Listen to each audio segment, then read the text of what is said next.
ఈరోజు మన చందమామ కథల్లో కాళీ కటాక్షం 5వ భాగం విందాం. కథ వినే ముందు నాదొక చిన్న రిక్వెస్ట్.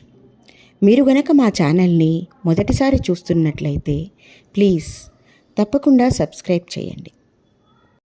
ఇక కథలోకి వద్దాం. మహారాజును చూసిన వెంటనే అంగరక్షకుడు, రాజోద్యోగులు అక్కడికి వచ్చి తలలు వంచి నమస్కరించి మహారాజు పక్కనే నిల్చున్నారు. మహారాజు ప్రకటన ప్రకారం తలారులు వీరడి బంధనాలను తొలగించి అతన్ని మహారాజు దగ్గరికి తీసుకుని వచ్చారు. అప్పుడే చితి నుండి క్రిందకి దిగిన నిర్మల సంతోషంతో మహారాజు దగ్గరికి నడిచింది. ఆ తర్వాత తన పాదాలకు నమస్కరించిన నూతన వధూవరులను మనస్ఫూర్తిగా దీవించాడు మహారాజు. ధర్మయ్యకు అది కలో నిజమో అర్థం కావడం లేదు. ఆనందం కలిగింది. 2 చేతులు జోడించుకుని వచ్చి మహారాజు పాదాల మీద పడబోయాడు. మహారాజు అతన్ని వారిస్తూ, ధర్మయ్య, నీ కూతురు లోకోత్తర సుగుణవతి, దేవతా స్త్రీలతో మెప్పు అందవలసిన సౌశీల్యవతి. ఈ ఉత్తమురాలిని కన్న నువ్వు ధన్యుడివి. ఇక నుండి నీ అల్లునికి కొత్త జీవితాన్ని ప్రసాదిస్తున్నాను. అతడు గతాన్ని పూర్తిగా మరిచి ఈ కొత్త జీవితాన్ని ఆనందమయం చేసుకుంటాడని అనుకుంటున్నాను. ఇక నుండి వీరుడు వీరనాయకుడుగా నగర రక్షక దళాలకు రక్షణాధికారి అయి ఉన్నత స్థానంలో విరాజిల్లుతాడు. నగర రక్షణాధికారిగా ఇప్పుడే ప్రకటిస్తున్నాను. ఇక నీ అల్లుడిని, కూతురిని తీసుకుని ఇంటికి వెళ్ళు అన్నాడు. మహారాజు అలా అనగానే వీరుడు వీరసేనుడి ముందు మోకరిల్లాడు. ప్రభు, మీరు ప్రసాదించిన నా ఈ కొత్త జీవితాన్ని విక్రవంతంగా, ఆదర్శవంతంగా కొనసాగిస్తాను. మీకోసం, నన్ను ఇంతగా అభిమానించి ఆదరించిన ప్రజల కోసం అవసరమైతే నా ప్రాణాలైనా ధారపోస్తానని ఈ నా ప్రియ ధర్మపత్ని మీద ప్రమాణం చేస్తున్నాను అన్నాడు. ఆ తర్వాత అక్కడ స్త్రీ పురుషులంతా మహాపతివ్రత నిర్మల వర్ధిల్లాలి, వీరసేన మహారాజుకు జై, వీరనాయక నగర రక్షక దళపతికి జై అని నినాదాలు చేశారు. వీరనాయక దళపతి రాత్రిళ్ళు వీరవేషం ధరించి అశ్వారూఢుడై నగరమంతటా సంచరిస్తూ అప్పుడప్పుడు రాజమందిర పరిసర ప్రాంతాలను కలియదిరుగుతూ కాపలా కాస్తుండగా ప్రజలు నిశ్చింతగా తమ తమ ఇళ్లల్లో పడుకుని నిద్రపోయేవారు. తెల్లవారేదాకా గస్తీ కార్యక్రమాలు పూర్తి చేసుకుని ఆ తర్వాత వీరుడు ఇంటికి వెళ్ళేవాడు. ఇలా 1 నెల రోజులు గడిచాయి. నగరంలో ఎవరి నుండి ఏ ఫిర్యాదులు రాజుకు అందలేదు. పట్టణంలో శాంతి భద్రతలకు కొరత లేదని తృప్తి పొందాడు మహారాజు. వీరసేన మహారాజు వీరుడిని ఒకనాటి ఉదయం గస్తీ కార్యక్రమం ముగిసి ఇంటికి వెళ్ళబోతున్న సమయంలో తన దగ్గరికి రప్పించుకున్నాడు. అతను వచ్చి నమస్కరించాడు. రాజు అంతకుముందు ఓ పల్లేరంలో సిద్ధంగా ఉంచబడిన ధనాన్ని అతనికి ఇస్తూ, వీరనాయక, నీకు నిర్ణయించిన పారితోషికం నెలకు 10,000 దీనారాలు. మొదటి జీతం నా చేతుల మీదుగా అందజేస్తున్నాను. ఇక మీదట ప్రతి నెల కోశాధ్యక్షుడు అందజేస్తాడు అని చెప్పాడు. వీరుడు ఆ ధనాన్ని స్వీకరించి అక్కడి నుండి వెళ్ళిపోయాడు. అతడు వెళ్ళిన తర్వాత రాజు ఓ దళపతిని పిలిచి ఇలా చెప్పాడు. నువ్వు రహస్యంగా వీరుడిని వెంబడించి అతడు ఈ ధనాన్ని ఏ విధంగా ఖర్చు చేస్తున్నాడో, అతడి దినచర్య ఏమిటో తెలుసుకుని వచ్చి సాయంత్రం నాకు తెలియజేయి అన్నాడు. దళపతి రాజుకు నమస్కరించి వెళ్ళిపోయాడు. అతడు సాయంత్రం తిరిగి రాజు దగ్గరికి వచ్చి ఈ విధంగా చెప్పాడు. ప్రభు, నేను మీ ఆజ్ఞ ప్రకారం వీరుడిని రహస్యంగా వెంబడించాను. అతడు ధనాన్ని తీసుకుని ఇంటి ముందరికి వెళ్ళి గుర్రం దిగగానే అతని భార్య ఎదురు వచ్చింది. వీరుడు తన చేతిలోని దీనారాల మూటను భార్యకిచ్చాడు. ఇదేమిటండి, ఈ దినం కొత్తగా ఏదో మూట తెచ్చి ఇచ్చారు అంది ఆమె. దేవి, మహారాజు గారు నాకు నెలకు 10,000 దీనారాలను జీతంగా నిర్ణయించారు. మొదటి నెల జీతం తమ చేతుల మీదుగా ప్రసాదించారు అన్నాడు చిరునవ్వుతో. ఆమె ఆ ధనపు మూటను కళ్ళకద్దుకుని తర్వాత ఇద్దరూ ఇంట్లోకి వెళ్ళారు. అనంతరం కొంచెం సేపటికి వాళ్ళు శుచిగా బయటకి వచ్చారు. నగర మధ్యలోని దుర్గాలయానికి వెళ్ళి పూజలు చేశారు. వీరుడు తన జీతంలోని సగం ధనాన్ని మహారాజు గారి శ్రేయస్సును, దేశ ప్రజల క్షేమాన్ని కోరుకుంటూ భగవంతుడికి కైంకర్యం చేస్తున్నట్లు అక్కడి బీదసాదలకు పంచిపెట్టాడు. ఆ తర్వాత వారిద్దరూ ఇంటికి వెళ్ళారు. వీరడు కాసేపు భార్యతో చదువు చెప్పించుకున్నాడు. తర్వాత అతని భార్య వంటగదికి వెళ్ళింది. అంతలో అతని మామగారు పొలం నుండి తిరిగి వచ్చి కాసేపు అల్లుడితో పొలం పనులను గురించి, వ్యవసాయం గురించి మాట్లాడాడు. అంతలో మధ్యాహ్నం అయ్యింది. వీరనాయకుడు మామగారితో కలిసి భార్య వడ్డిస్తుండగా భోజనం చేశాడు. భోజనం చేసిన కాసేపటికి మేడ మీదకి వెళ్ళి నిద్రకు ఉపక్రమించాడు.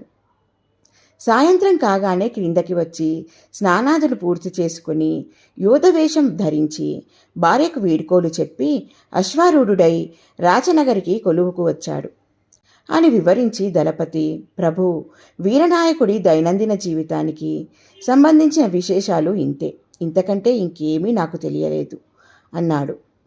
తెలియటానికి ఇంకేమున్నాయి, అన్నీ చెప్పావు. ఒక ఉత్తమ రాజోద్యోగి లక్షణాలను వీరనాయకుడు అక్షరాలా కలిగి ఉన్నాడు. అతడు మీ అందరికీ ఆదర్శప్రాయుడు అన్నాడు మహారాజు చిరునవ్వుతో. అవును ప్రభు, మన ఉద్యోగులంతా వీరనాయకుడికి అడుగుజాడల్లో నడుచుకుంటే ఇక మన రాజ్యం రామరాజ్యమే అవుతుంది.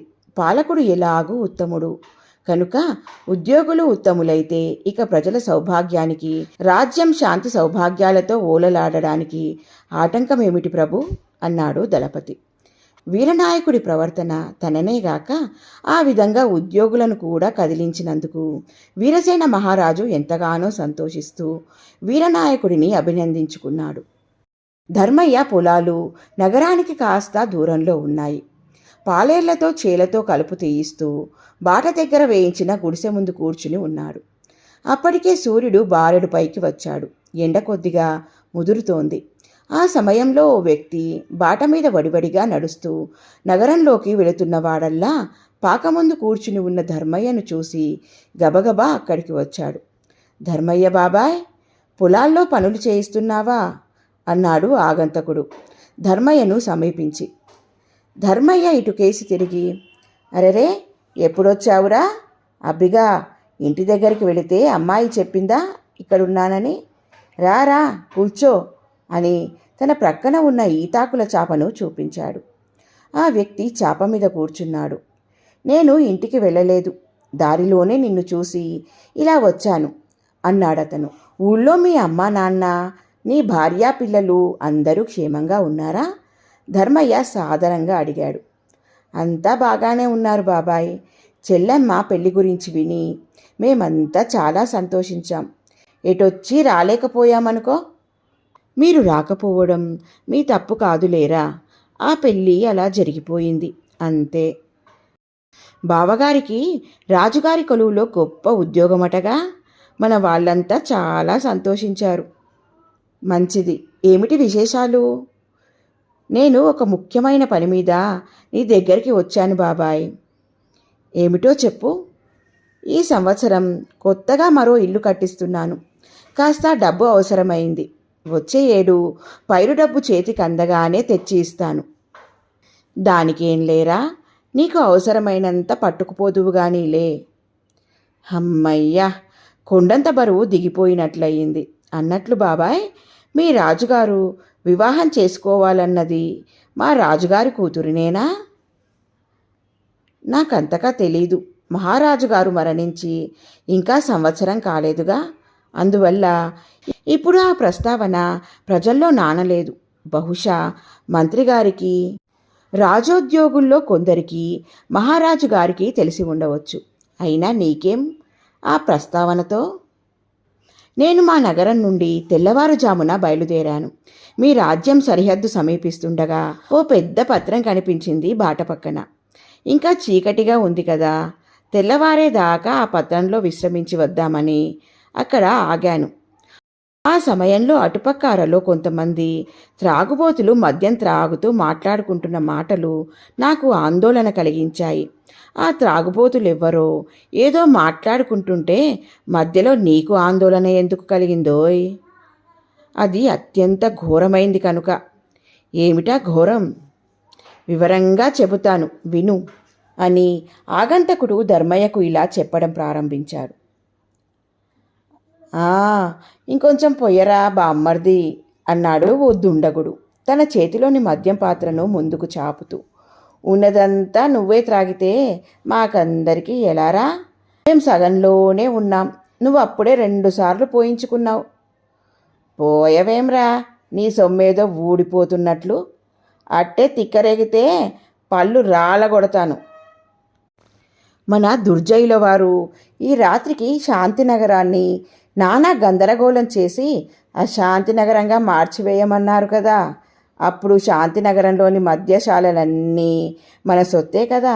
మీ ఇష్టం వచ్చినట్లు త్రాగుదురు గాని. ఇంతకు మిమ్మల్ని పిలుచుకువచ్చింది నేనే. నాకే ఎసరు పెడతారట్రా అని హూంకరించాడు ఆ తాగుబోతు.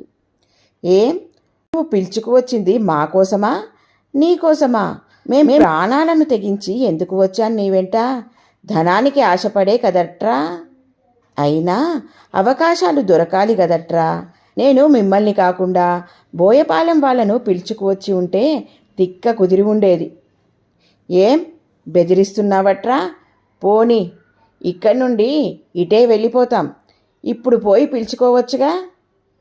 ఇప్పుడు మరీ మనకిస్తానన్న ధనంలో కొంత సొమ్ము ముందుగానే తీసుకున్నారా? అది తిరిగి ఇస్తారా?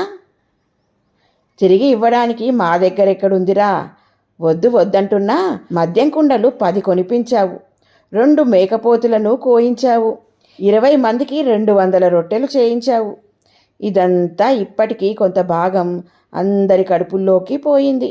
ఇచ్చిన ధనం తిరిగి ఇమ్మంటే మేమివ్వగలమా? ఆ మాటకొస్తే నువ్వివ్వగలవా? ఓరి నీ అబ్బా, కాస్త మద్యం పోయండిరా అంటే ఎంత చదువు చదివావురా? అదేం కుదరదు. నీ వాటా నీ ముందు పడేస్తాం. ఎప్పుడన్నా త్రాగు, ఎప్పుడన్నా తిను అని అవతలి మనిషి పేచీ పెట్టాడు. సరే, అలాగే తగలయ్యండి. 4-5 ఓ మద్యం నిండిన పాత్రను అతడి ముందుకు తెచ్చారు. ఆహార పదార్థాలను కూడా పంచి ఇచ్చారు. ఓరి నీ అబ్బా, నన్ను ఒక్కడిని ఇలా వేరు చేస్తారట్రా? చూస్తాను. మీరు నా చేతిలో చిక్కరు. ఎప్పటికైనా అప్పుడు చూపిస్తాను నా తడాక. ఏడిసావు నీ మొహం. మేము నీ చేతిలో చిక్కడమేమిటి? ఒకవేళ వీళ్ళ నాయకుడి దగ్గర నుండి సొమ్ము ఇప్పించేటప్పుడు ఏదైనా తిరకాసు చేద్దామనుకుంటున్నావేమో. ఎలా చేస్తాడు? మొత్తం ధనం తన చేతికి తీసుకుని తన చేతుల మీదుగా మనకిస్తానని వీడు తీసుకుని ఉడాయిద్దామనుకుంటున్నాడేమో. అలా చేస్తే ముందు వీళ్ళ నాయకుడికి, తర్వాత వీడికి మన చేతుల్లో బడితె పూజలు జరుగుతాయి. మన ఎరుకల గూడానికి ఈడ్చుకెళ్ళి సంధిదేవతకు బలిపెట్టము. ఓరి నీ అబ్బా, మీరు నేనిక్కడ ఉండగానే మన నాయకుణ్ణి ఎంత లేసి మాటలు అంటున్నారు. నేనట్లా ఏం చెయ్యను గాని నోరు మూసుకు చావండి. మీరిట్లా వాగడం ఆయన చెవిన పడితే మీ ఎరుకల గూడెం అగ్గితో బుగ్గి కావడం ఖాయం. ఏడిసావు. మాతో పంతాలకి పోయిన వారెవ్వరూ బ్రతికి బట్టకట్టలేదు. ఒరే పోలయ్య, నీకు ఈ అనవసరపు వాదన ఎందుకురా? త్రాగుతున్నావు, తింటున్నావు, మర్యాదగా ఉండలేవు. ఏం, నేను మర్యాదగా లేనని ఎవరన్నారు? మద్యం కాస్త ఎక్కువ త్రాగే అలవాటున్న ప్రాణిని గనుక కక్కుర్తి పడ్డాను. ఆ మాత్రానికే మీరంతా అంతంత మాటల జోలికి వెళ్ళాలట్రా? ఎంతెంత మాటల జోలికి వెళ్ళినా మనమంతా ఒకటే లేండిరా. ఇక ఈ కొట్లాటలు చాలించి అసలు విషయానికి వద్దాం. ఈ రాత్రికి మనం శాంతినగరంలో ఏమేం చేయాలో మరోసారి వివరంగా చెప్పు. ఇంతకు ముందు చెప్పానుగా, ఇంతలోనే మర్చిపోయారట్రా? ఇలా మాటిమాటికి చెప్పడం నగరంలోనికి వెళ్ళిన తర్వాత కుదరదు. ఈ ఒక్కసారి చెప్పబోయ్, ప్రతిదానికి నువ్వు మహా గీరపడిపోతావు. పని అంత ముఖ్యమైనదే కాబట్టి మరోసారి జ్ఞాపకం చేసుకోవడం కంటే 1-2 సార్లు మీ దొరచేత చెప్పించుకున్న వాడివి, నీకు బాగా తెలుసు కనుక చెప్పమంటున్నాం. అవునురా పోలయ్య, ఇటువంటివి మనం ఎంత జ్ఞాపకం పెట్టుకుంటే అంత మంచిది. కాకపోతే ఒకటి చెయ్యాల్సి ఉండగా మరొకటి చేశామనుకో, మొత్తం కథంతా అడ్డం తిరిగి మీ దుర్జయ సేనాని నోట్లో దుమ్ము పడుతుంది. అతడి మాటలకు అక్కడి త్రాగుబోతులంతా బిగ్గరగా నవ్వారు. ఆపండిరా మీ నవ్వులు, చెబుతాను వినండి అని పోలయ్య ఇలా చెప్పడం ప్రారంభించాడు. ఇదండి ఈరోజు కథ. మిగతా కథ తరువాయి భాగంలో విందాం.